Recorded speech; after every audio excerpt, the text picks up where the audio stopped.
Hello friends, अवाम welcome to all of you in my YouTube channel Akhilesh education centre. This is Akhilesh Kumar. आप सभी का स्वागत है हमारे YouTube channel Akhilesh education centre पर। दोस्तों, हम लोग पढ़ रहे थे प्रकाश का व्यतिकरण, जिसमें लेक्चर नंबर 1 और लेक्चर नंबर 2 में हम लोग पढ़ रहे थे कि समपोषी व्यतिकरण और विनाशी व्यतिकरण की घटना में जो आपको प्राप्त करना था दीप्त और अदीप्त फ्रिंजें, इन सब टॉपिकों पर हम लोग पहुंच चुके हैं। और हमने पहले में प्रकाश के व्यतिकरण से संबंधित घटनाओं को पढ़ा था कि प्रकाश का व्यतिकरण किसे कहते हैं, और इसके बारे में इंपॉर्टेंट टॉपिकों के विषय में चर्चा किए थे। तो आज हम लोग जो टॉपिक लिए हैं वो है कला संबद्ध स्रोत। उसको आपको अच्छे से समझाएंगे और आप इसको पढ़ने के बाद महसूस करेंगे कि आप यहाँ की तैयारी आपकी बेहतर हो गई है। तो चलिए हम लोग स्टार्ट करते हैं वीडियो को बिना किसी देरी के। तो सबसे पहला जो अपना टॉपिक है वो है कला संबद्ध स्रोत। कला संबद्ध स्रोत क्या होता है, तो परिभाषा एक बार पढ़ते हैं, उसके बाद आपको समझाते हैं। लिखा गया है, ऐसे तरंग स्रोत जिनसे उत्सर्जित तरंगों का कालांतर समय के साथ स्थिर रहता है। ऐसे तरंग स्रोत जिनसे उत्सर्जित तरंगों का कालांतर समय के साथ स्थिर रहता है, कला संबद्ध स्रोत कहलाते हैं। और याद रखिएगा कि दो भिन्न भिन्न स्रोतों से उत्सर्जित जो तरंगे होती हैं, दो भिन्न भिन्न स्रोतों से उत्सर्जित तरंगे कभी भी कला संबद्ध नहीं होती हैं। और एक ही स्रोत यदि लिया जाए तो उससे संबंधित जो उत्सर्जित तरंग होती है वही कला संबद्ध तरंग होती है।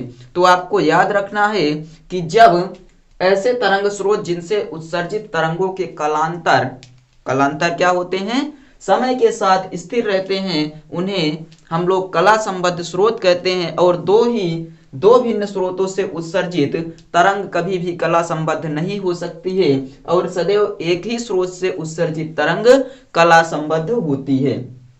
आगे क्या कह रहा है, नोट पॉइंट में आपको ये याद रखना है कि समपोषी व्यतिकरण की घटना में या फिर प्रकाश के व्यतिकरण की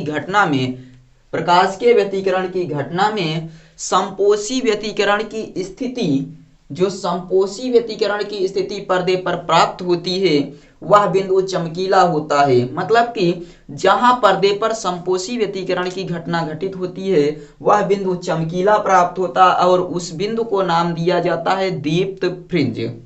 और इसके विपरीत विनाशी व्यतिकरण की घटना पर्दे के जिस बिंदु पर घटित होती है उस बिंदु को बोला जाता है अदीप्त फ्रिंज। आगे व्यतिकरण के लिए आवश्यक शर्तें आपको याद रखना है, परीक्षा में पूछा जाता है। सबसे पहला पॉइंट यही कि जो तरंगे उत्सर्जित हो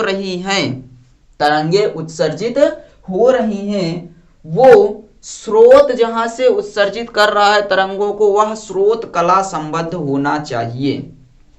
मतलब तरंग स्रोत कला संबद्ध होना चाहिए। एक तरंग स्रोत से उत्सर्जित हो रही हो तरंगे या फिर दो स्रोतों से उत्सर्जित हो रही हो, कितने भी स्रोतों से उत्सर्जित हो रही हो, लेकिन शर्त यह है कि सभी तरंग स्रोत कला संबद्ध होने चाहिए। और आपने पढ़ा है कि दो अलग अलग स्रोत कभी भी कला संबद्ध नहीं हो सकते हैं। आगे दूसरा पॉइंट, जो यहाँ पर आपकी ये दूरी ली गई है या फिर दोनों संकीर्ण स्लिट जो आपके लिए गए हैं उसमें S1 व S2 के बीच की दूरी जो स्मॉल d मानी जाती है वो न्यूनतम रखनी चाहिए, यानी कम से कम होनी चाहिए। तीसरा पॉइंट, दोनों तरंगों की आवृत्तियां लगभग या दोनों तरंगों की आवृत्तियां बराबर होने चाहिए। चौथा पॉइंट, आयाम लगभग बराबर होने चाहिए। और पांचवा पॉइंट है, दोनों संकीर्ण स्लिट S1 व S2 से लेकर पर्दे तक की दूरी जो d होती है वो अधिकतम होनी चाहिए। ये आपको याद रखना है कि दोनों स्रोत कला संबद्ध होने चाहिए और दोनों संकीर्ण स्लिटों S1 व S2 के बीच की दूरी न्यूनतम होनी चाहिए। दोनों तरंगों की आवृत्तियां बराबर होनी चाहिए। दोनों तरंगों के आयाम लगभग बराबर होने चाहिए। दोनों संकीर्ण स्लिट S1 व S2 से पर्दे की दूरी d अधिकतम होनी चाहिए। तो ये आपको याद रखना है और ये आपका इंपॉर्टेंट है। तो हम लोग यहाँ ज्ञात करते हैं बिंदु ओ पर अध्यारोपण के लिए क्या ज्ञात कर लेते हैं, पथांतर। दोनों आपके शून्य होने चाहिए या शून्य होता है ऐसा मानिए। तो S1 व S2 कह रहा है दोनों S1 व S2 के बीच की दूरी न्यूनतम और इन दोनों संकीर्ण स्लिटों से पर्दे की दूरी अधिकतम, दोनों कला संबद्ध स्रोत होने चाहिए और आवृत्तियां बराबर होनी चाहिए, आयाम लगभग बराबर होने चाहिए। तो आगे चलिए हम लोग इसके बाद अब देखते हैं बिंदु O पर अध्यारोपण के लिए। बिंदु O पर अध्यारोपण के लिए यहां पर देखिएगा, बिंदु O पर अध्यारोपण के लिए पथांतर, अध्यारोपण के लिए सबसे पहले हम लोग निकाल लेते हैं पथांतर क्या होगा। तो पथांतर बराबर क्या हो जाएगा आपका, यहां देखिए पथांतर बराबर S1O minus S2O, S1O minus S2O आपका 0 होना चाहिए, S2O बराबर 0। और कलांतर भी कितना होना चाहिए, तो कलांतर भी 0 होना चाहिए। यानी बिंदु O पर जो अध्यारोपण के लिए पथांतर शून्य और कलांतर दोनों आपका क्या है, शून्य है। तो इस पॉइंट को आपको याद रखना है कि जो बिंदु O पर है कलांतर और पथांतर दोनों आपका शून्य है। चलिए देखिए क्या कह रहा है आपको कि बिंदु O पर अध्यारोपण के लिए पथांतर S1O माइनस S2O बराबर 0 और कलांतर भी 0 है। तो इससे हमें यह पता चलता है कि व्यतिकरण की घटना में पर्दे के केंद्रीय बिंदु O पर सदैव दीप्त फ्रिंज प्राप्त होती है, क्योंकि जो पथांतर होता है पर्दे के केंद्रीय बिंदु पर, केंद्रीय बिंदु O पर पथांतर सदैव शून्य होता है। केंद्रीय बिंदु O पर पथांतर शून्य होता है, इसलिए यहां पर सदैव हमें क्या प्राप्त होती है, दीप्त फ्रिंज प्राप्त होती है, दीप्त फ्रिंज प्राप्त होती है। अब चलिए हम लोग पर्दे के बिंदु P पर पथांतर ज्ञात करते हैं। तो यहां हम क्या लिखेंगे कि पर्दे के बिंदु P पर पथांतर, पर्दे के